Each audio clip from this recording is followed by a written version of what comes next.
ಸಿಂಹರಾಶಿ ನಿಮ್ಮ ಕಾರ್ಯವೈಖರಿ, ಮಾತು, ನಡೆ, ನುಡಿ ಇವೆಲ್ಲವೂ ಕೂಡ ಟೀಕೆಗೆ ಗುರಿಯಾಗತಕ್ಕಂಥದ್ದಾಗತ್ತೆ. ಹಾಗಾಗಿ ಯಾವ ಯಾವ ಸಂದರ್ಭದಲ್ಲಿ ಯಾವ ವಿಷಯವನ್ನು ಹೇಗೆ ಬದಲಾಯಿಸ್ಕೊಳ್ಬೇಕು ಅನ್ನುವಂಥದ್ದು ನಿಮ್ಮ ಗಮನದಲ್ಲಿರಬೇಕು. ವಾಹನ ಚಾಲನೆಯಿಂದ ತೊಂದರೆ ಇದೆ, ಹಾಗಾಗಿ ಸ್ವಲ್ಪ ಎಚ್ಚರಿಕೆಯನ್ನು ವಹಿಸಬೇಕಾದಂಥದ್ದು. ವಿವಾದಗಳಿಂದ ಅಂತರವನ್ನು ಕಾಯ್ದುಕೊಳ್ಳಿ, ಯಾವ ವಿವಾದಕ್ಕೂ ಕೂಡ ಹೋಗಬೇಡಿ, ಸಿಗ ಹಾಕ್ಕೊಳ್ಬೇಕಾಗತ್ತೆ. ಬಂಧುಗಳಲ್ಲಿ ಅಥವಾ ಸ್ನೇಹಿತರ ಮಧ್ಯದಲ್ಲಿ ಅನುಚಿತವಾದಂತಹ ವರ್ತನೆಗಳು ಬೇಡ, ಅವರ ಜೊತೆಯಲ್ಲಿ ಸರಿಯಾಗಿ ನಡ್ಕೊಳ್ಳಿ. ನಿಮ್ಮ ಒಂದು ಸ್ಥಾನಕ್ಕೆ, ನಿಮ್ಮ ಒಂದು ವಯಸ್ಸಿಗೆ ಅನುಗುಣವಾಗಿ ನೀವು ನಡ್ಕೊಂಡ್ಬಿಟ್ರೆ ಅದು ನಿಮಗೆ ಗೌರವವನ್ನು ತರುವಂಥದ್ದಾಗತ್ತೆ. ಆತುರಾತುರವಾದಂತಹ ನಿರ್ಧಾರಗಳಿಂದ ಹಾನಿ ಆಗಬಹುದು, ಅದನ್ನು ಗಮನಿಸ್ಕೊಳ್ಳಿ. ನಕಾರಾತ್ಮಕವಾದಂತಹ ಆಲೋಚನೆಗಳಿಂದ ದೂರ ಇರಬೇಕು. ಯಾವಾಗ ಮನಸ್ಸಿಗೆ ಸಮಾಧಾನ ಬೇಕು ಅಂತಂದರೆ ಮನಸ್ಸಿನಲ್ಲಿ ಶುದ್ಧವಾದಂತಹ ಆಲೋಚನೆಗಳು ಬರಬೇಕು. ಧನಾತ್ಮಕವಾದಂತಹ ಚಿಂತನೆಗಳಿದ್ದರೆ ನಾವು ಒಂದಷ್ಟು ಸಾಧನೆಯನ್ನು ಮಾಡಲಿಕ್ಕೆ ಅವಕಾಶಗಳಾಗತ್ತೆ. ಪ್ರಾಣಿಗಳಿಗೆ ಆಹಾರವನ್ನು ನೀಡಿ. ಶುಭವಾಗಿ. ಕನ್ಯಾ ರಾಶಿ, ನಿಮ್ಮ ಕೆಲವು ಕೆಲಸಕ್ಕೋಸ್ಕರವಾಗಿ ಜನರನ್ನು ಹುಡುಕಾಟ ಮಾಡ್ತೀರಿ, ಅದು ನಿಮಗೆ ವೈಫಲ್ಯವನ್ನು ತೋರಿಸುತ್ತೆ, ನಿಮ್ಮ ದೌರ್ಬಲ್ಯವನ್ನು ತೋರಿಸುತ್ತೆ. ನಿಮ್ದು ಯಾವುದೋ ಕೆಲಸ ಆಗಬೇಕು, ಅದಕ್ಕೆ ಜನ ಬೇಕು, ಯಾರೂ ಜನ ಸಿಕ್ಕೋದಿಲ್ಲ. ನಿಮಗೆ ಕೆಲಸದ ಆತುರ ಇರುತ್ತೆ, ಆದರೆ ಜನ ಮಾತ್ರ ಸಿಕ್ಕೋದಿಲ್ಲ. ಅದು ನಿಮ್ಮ ವೈಫಲ್ಯಕ್ಕೆ ಕಾರಣವಾಗುತ್ತೆ, ನಿಮ್ಮ ದೌರ್ಬಲ್ಯಕ್ಕೆ ಅದು ಕಾರಣ ಅಂತ ಹೇಳಿ ಅನಿಸುತ್ತೆ. ಪ್ರಜ್ಞಾವಂತರ ಸಹವಾಸದಿಂದ ನಿಮಗೆ ಲಾಭ ಇದೆ. ಯಾರು ತಿಳುವಳಿಕೆಸ್ತರಿದ್ದಾರೆ, ಯಾರು ವಿವೇಚನೆಯಿಂದ ಕೆಲಸ ಮಾಡ್ತಕ್ಕಂಥವ್ರಿದ್ದಾರೆ, ಅವರ ಸಂಪರ್ಕವನ್ನು ಮಾಡಿ, ಅವರ ಸಂಪರ್ಕದಲ್ಲಿರಿ, ಅವರಿಂದ ನಿಮಗೆ ಸಹಾಯ ಆಗ್ತಕ್ಕಂಥದ್ದು ಆಗತ್ತೆ. ನವ ವಿವಾಹಿತರಿಗೆ ಶುಭ ಅಥವಾ ಸಿಹಿ ಸುದ್ದಿ ಅಂತಕ್ಕಂಥದ್ದಿದೆ. ಆರೋಗ್ಯದಲ್ಲಿ ವ್ಯತ್ಯಾಸವನ್ನು ಕಾಣ್ತೀರಿ, ಆದರೂ ಕೂಡ ನಿಮಗೆ ಏನೋ ಪ್ರಯತ್ನಪೂರ್ವಕವಾಗಿ ಕೆಲಸವನ್ನು ಮಾಡಲೇಬೇಕು ಅನ್ನುವಂಥದ್ದಿರುತ್ತೆ. ಗಂಟಲಿನ ಸಮಸ್ಯೆಯೂ ಕೂಡ ಅಲ್ಲಿ ನಿಮಗೆ ಕಾಡುವಂಥದ್ದಿರುತ್ತೆ. ಸ್ನೇಹಿತರ ಜೊತೆಯಲ್ಲಿ ಉತ್ತಮವಾದಂತಹ ಬಾಂಧವ್ಯವನ್ನು ಇಟ್ಟುಕೊಳ್ಳಿ. ನಿಮ್ಮೆಲ್ಲ ಆಪತ್ತುಗಳಿಗೆ, ಅಗತ್ಯತೆಗಳಿಗೆ, ಅನಿವಾರ್ಯಕ್ಕೆ ಸ್ನೇಹಿತರು ಸಹಕಾರಿಯಾಗಿ ನಿಲ್ತಾರೆ ಅಂತಕ್ಕಂತಹ ದೃಢವಾದ ನಂಬಿಕೆ ನಿಮ್ಮಲ್ಲಿ ಇರಲಿ. ಸಾಲಿಗ್ರಾಮ ಮಹಾವಿಷ್ಣುವನ್ನು ಪ್ರಾರ್ಥನೆ ಮಾಡಿ. ಶುಭವಾಗಿ.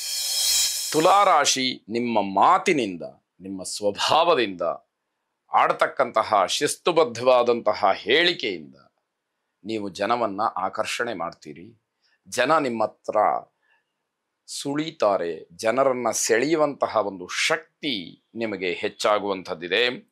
ಮಾತಿನಿಂದ ಬೇರೆಯವರಿಗೆ ಅಪಮಾನ ಆಗಬಹುದು, ಅಥವಾ ಬೇರೆಯವರು ನಿಮ್ಮನ್ನು ಏನೋ ಒಂದು ರೀತಿಯಲ್ಲಿ ನೋಡಬಹುದು ಕುತೂಹಲದಿಂದ, ಅಥವಾ ನಿಮ್ಮನ್ನು ಕೆರಳಿಸ್ತಕ್ಕಂತಹ ಪ್ರಶ್ನೆಗಳಿಂದ ನಿಮ್ಮನ್ನು ಅಳಿಬಹುದು.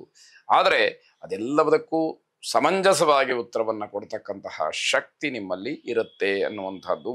ವಿದ್ಯಾರ್ಥಿಗಳು ತುಂಬ ಕಷ್ಟವನ್ನು ಅನುಭವಿಸಬೇಕಾದಂತಹ ದಿವಸವಾಗುತ್ತೆ. ಕುಟುಂಬದ ಸಂಬಂಧಗಳು ಚೆನ್ನಾಗಿರೋದಿಲ್ಲ, ಹಾಗಾಗಿ ಅದನ್ನು ಸರಿಪಡಿಸ್ಕೊಳ್ಬೇಕಾದಂತಹ ಅಗತ್ಯತೆ ತುಂಬ ಅನಿವಾರ್ಯವಾಗಿರುತ್ತೆ.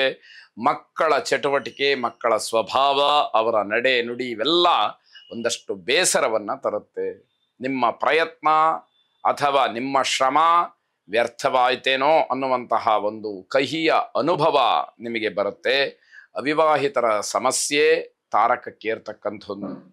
ಯಾರೂ ಕೂಡ ಅವಿವಾಹಿತರ ಸಮಸ್ಯೆಯನ್ನು ಕೇಳುವಂಥವ್ರು ಇಲ್ಲ ಅನ್ನುವಂತಹ ಭಾವನೆ, ಅನ್ನುವಂತಹ ಒಂದು ನೋವು, ಬೇಸರ ಅವರಿಗೆ ಆಗುವಂಥದ್ದಾಗತ್ತೆ. ಎಲ್ಲ ದೃಷ್ಟಿಯಿಂದ ದೇವಿಯನ್ನು ಉಪಾಸನೆ ಮಾಡಿ.